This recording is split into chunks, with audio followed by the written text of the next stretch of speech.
Décollage.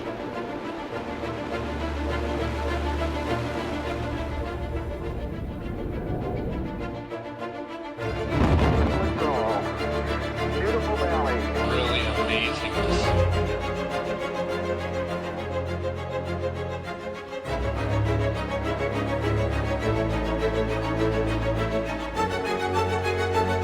The International Space Station has been occupied since the year 2000. Its primary role is science, but just keeping it functioning is an immense task.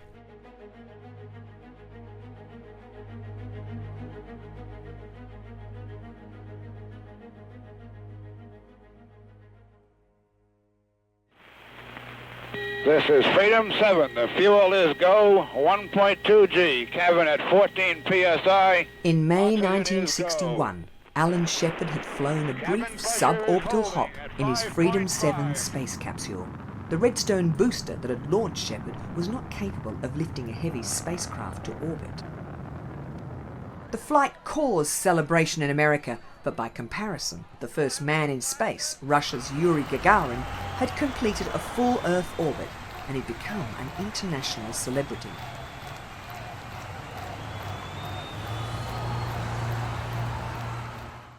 The newly formed American Space Agency, NASA, had been charged with closing the space technology gap with its communist adversary, the Soviet Union, and Project Mercury was the means for achieving this. Until the more powerful Atlas booster was ready, the only rocket Project Mercury had was the Redstone, and NASA was keen to refine the Mercury capsule, so a second suborbital flight was scheduled. This time, the astronaut would be Gus Grissom. The dramatic achievements in space which occurred in recent weeks should have made clear to us all. Less than 3 weeks after Shepard's flight, America's president made a decisive contribution. Adventure on the minds of men everywhere who are attempting to make a determination of which road they should take. I believe that this nation should commit itself to achieving the goal before this decade is out of landing a man on the moon and returning him safely to the earth. At NASA, the training program and the preparation for the second Mercury flight with astronaut Gus Grissom continued as scheduled. But administrators realised that their president's announcement would mean a rapid expansion of the space agency. New staff were hired and long-term contracts were negotiated. Of immediate importance were modifications to the Mercury capsule. At the astronauts' request, a window was added and a new hatch using explosive bolts had been designed for quicker egress. 70 bolts held the hatch in place, but these now had an intentional weak point and a small explosive charge would blow off the hatch if required. Gus Grissom would be the first to fly with the new hatch.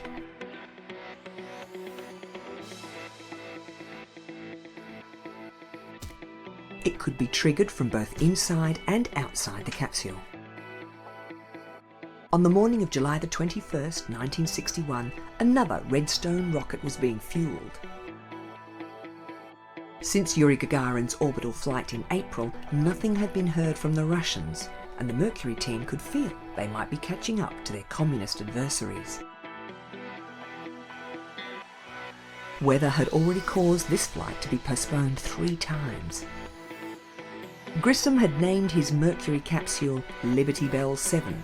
Confusingly, all Mercury spacecraft had the number 7 because there were 7 astronauts.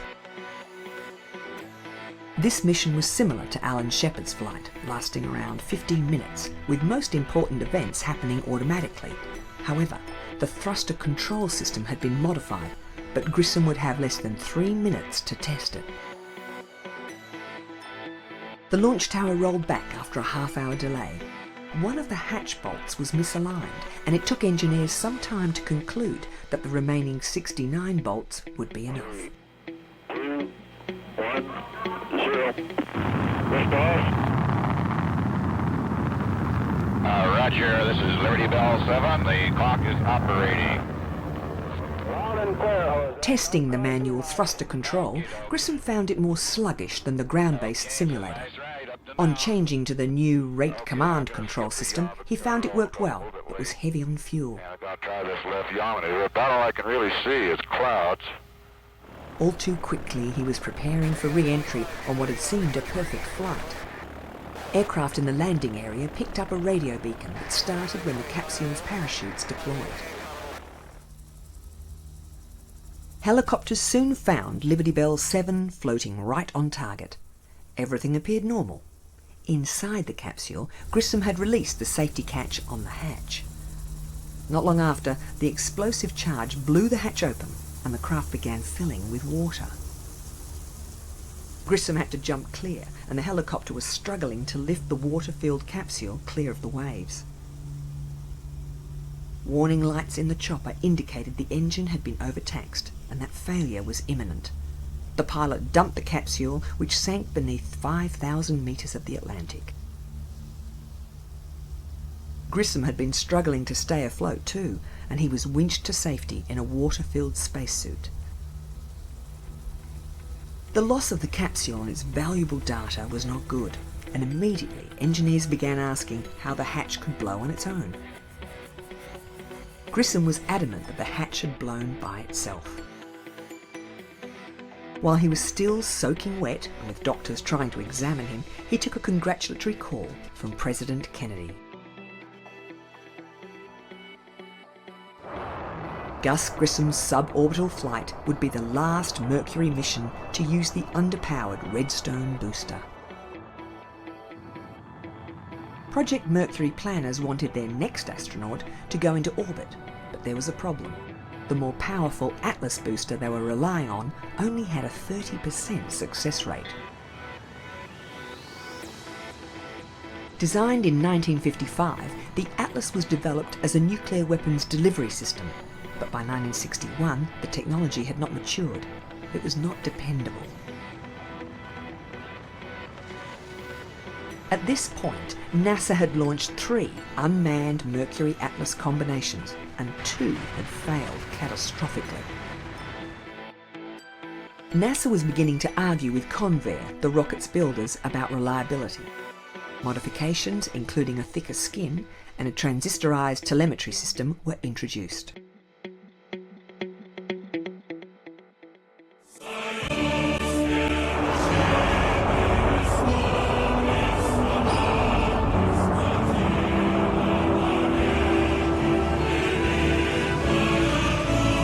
But then, the Soviet Union launched Vostok 2.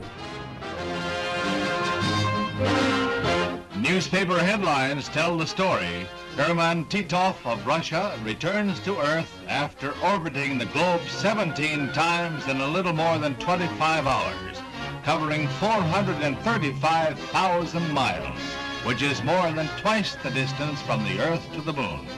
An orbit by a U.S. astronaut is planned later this year. His name was Enos, and just as chimpanzee Ham had tested the first Mercury Redstone, Enos would test the Mercury Atlas. NASA gave all its really dangerous missions to chimpanzees. In November 1961, Enos blasted off.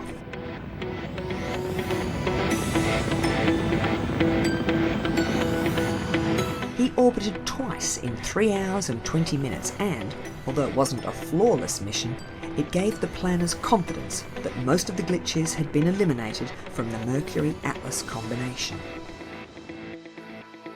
The next Mercury mission would carry John Glenn. He would be America's first man to orbit the planet. The flight had been scheduled for January the 16th, 1962. But technical issues and then problems with the weather meant that the launch had been delayed till February the 20th.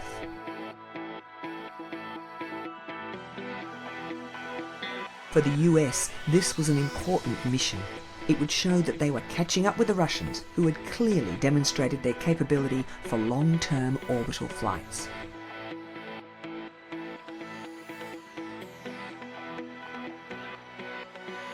People had turned out along the beaches of central Florida to watch the launch, and national pride was on the line.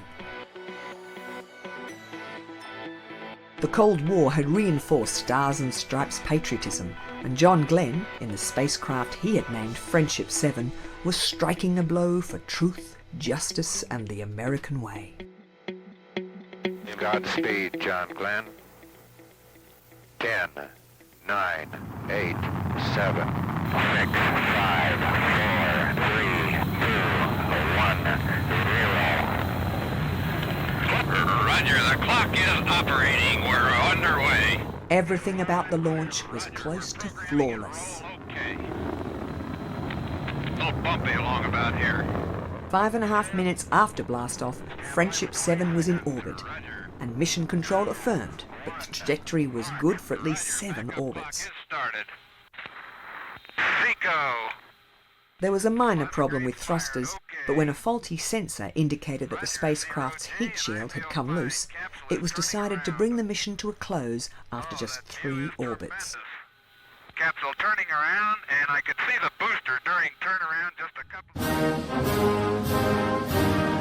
3 days after his return, at a ceremony at the Manned Spacecraft Center, the President decorated John Glenn with NASA's Distinguished Service Award, and across the US, support for the manned space program was enthusiastic. There were 3 more manned orbital flights in the Mercury program, each one increasing in duration, refining techniques and technology. Ultimately, the last scheduled Mercury missions were cancelled in favour of the next program. NASA was in a race to the moon, and Project Gemini was a big step in that direction.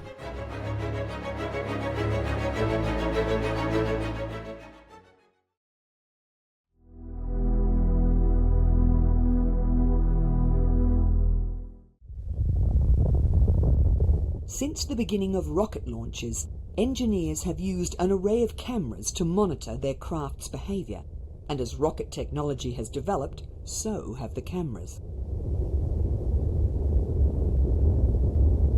A typical shuttle launch was monitored by 135 different cameras.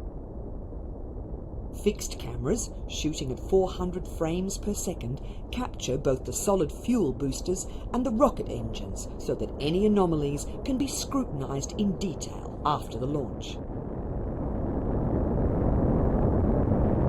Other units surround the pad area to record the launch from every conceivable angle. In the period leading up to liftoff, when access to the launch complex is limited, the cameras play a vital role in continuous pre-flight inspections. Another group, called the Final Inspection Team, is equipped with handheld cameras. They have close access to the pad and launch gantry. Anything out of the ordinary is recorded for further scrutiny by a team of specialists at the launch centre. In addition, the launch management team can request images of any subsystem that might be returning suspect readings. The team can identify and photograph problems that may otherwise go unnoticed.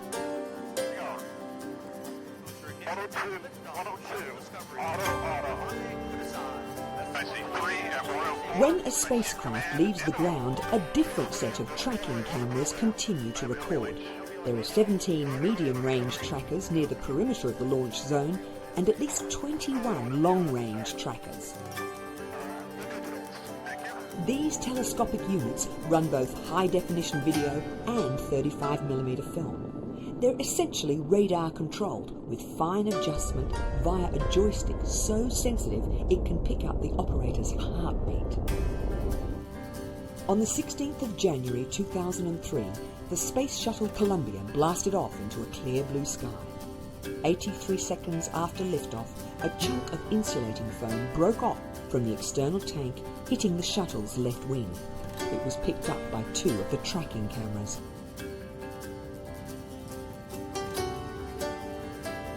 Though the foam is very light, the incident happened when Columbia was travelling at about 800 kilometres per hour.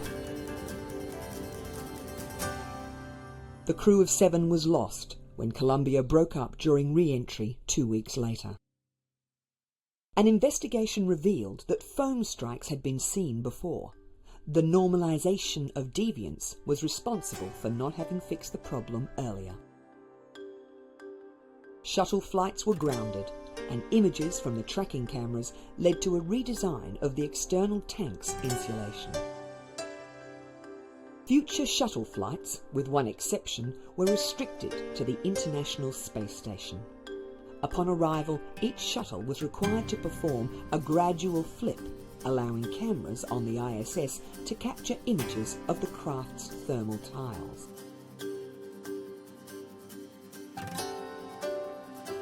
Any damage revealed would mean astronauts could wait at the station for a return to Earth on a later flight.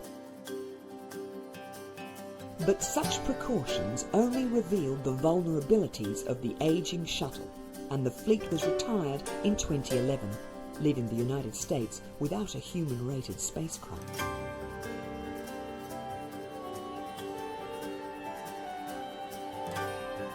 In a field that relies upon cutting-edge technology, the 30-year-old shuttles could no longer be updated. But a new system is on the way, the Orion, with every stage of testing and development being meticulously recorded.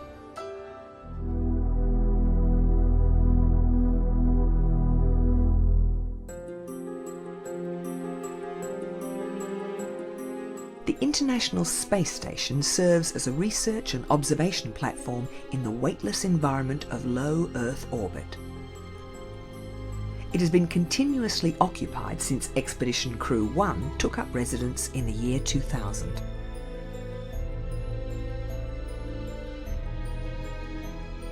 The ISS has a mass of 450,000 kilograms, easily making it the largest man-made object in orbit. The space station had its origins in the Russian Mir-2. It was intended as a replacement for the aging Mir space station that had been in orbit since 1986. Launched by the Soviet Union, the original Mir had deteriorated badly toward the end of its 15-year life. The International Space Station's first component was the Zarya module, originally intended as the first piece of Mir-2. The US had a proposal for Space Station Freedom, and the European Space Agency were planning the Columbus Space Station, but the prohibitive cost of such ventures led to a consolidation of the different schemes. The Space Shuttle became vital in the orbiting construction project.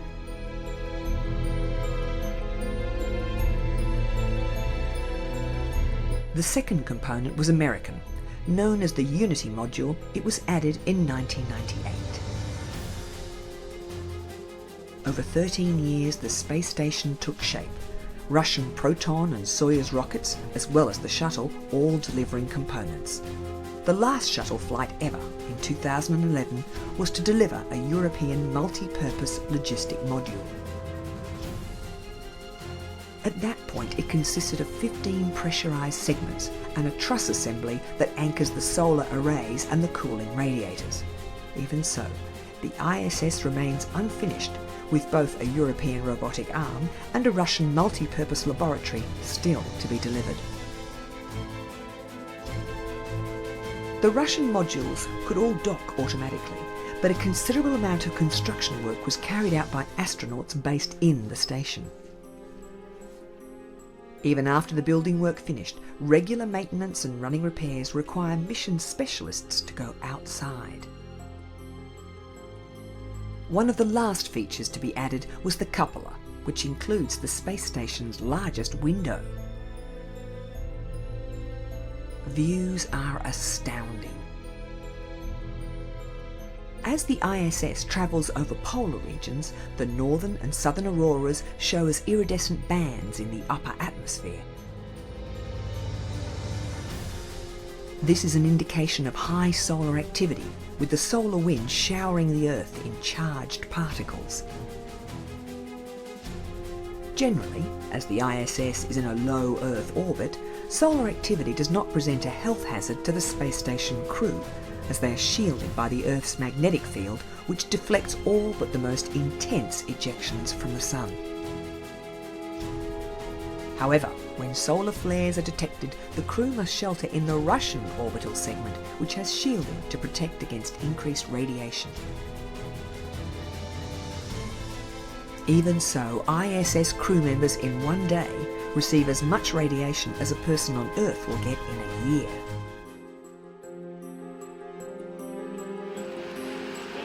Periodically, partner nations will launch a resupply ship to the ISS.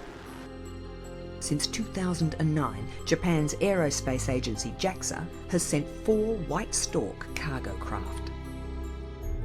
ESA has sent 5 automated transfer vehicles, which dock automatically and remain at the station for around 6 months. Since the retirement of the Space Shuttle, the United States has used commercial contractors for resupply. Like the Japanese ship, SpaceX's Dragon cargo craft will come alongside and wait to be captured by the station's robotic arm. The most frequent visitor is the Russian workhorse, the Soyuz, used for ferrying crew members and its cargo equivalent, the Progress. These also dock automatically. 2 Soyuz craft stay at the ISS for emergency evacuation. With the arrival of a new cargo craft, the ISS crew are kept busy unloading and stowing new provisions. Ultimately, the cargo capsule is filled with waste and jettisoned. Long-term exposure to microgravity leads to loss of muscle mass and bone density, and daily exercise is important in reducing the health implications of weightlessness. Outside routine duties in keeping the space station functioning, the astronauts' regular work is science. This can be anything from monitoring plant and simple animal specimens being raised in microgravity to the search for dark matter via the alpha magnetic spectrometer. At the end of their 6-month stay on the ISS, 3 of the cosmonauts cram into the waiting Soyuz capsule and prepare for the journey back to Earth. 3.5 hours after the craft undocks, the cosmonauts will be on the ground in Kazakhstan.